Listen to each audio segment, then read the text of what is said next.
told the story and that of his companions. The Jews had to get out and climb into lorries. The lorries drove toward a forest. The Jews were made to get out. They were made to dig huge graves, and when they had finished their work, the Gestapo began theirs. Without passion, without haste, they slaughtered their prisoners. Each one had to go up to the hole and present his neck. Babies were thrown into the air, and the machine gunners used them as targets.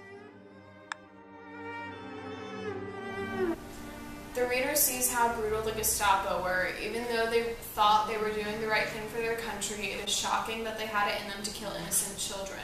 I can only imagine the fear the Jews felt when they saw their companions being shot. These violent actions are so extreme that the Jews do not believe Mosh. Instead, they believed Mosh had gone mad because they could not even think of people committing such brutal things.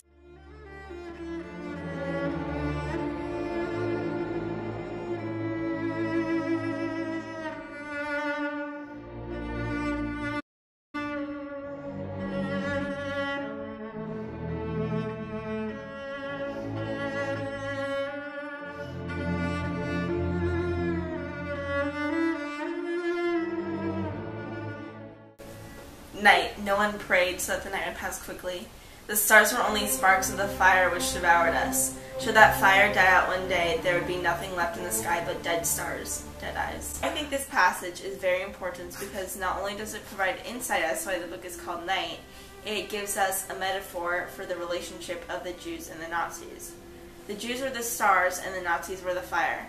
The stars were once something powerful and appreciated, but they were annihilated by the fire that were the Nazis. And even if the Nazis left the Jews alone, the emotional damage they would face would still leave them as dead stars and corpses who barely survived. It is unfortunate how the Jews faced such detrimental hardships for just being the scapegoat towards the German war effort.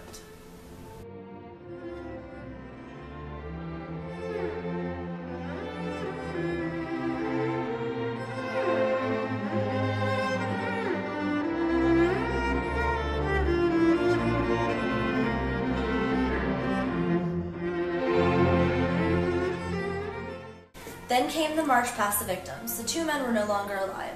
Their tongues were hanging out swollen and bluish, but the third rope was still moving. The child, too, Light, was still breathing, and so he remained for more than half an hour lingering between life and death, writhing before our eyes, and we were forced to look at him at close range.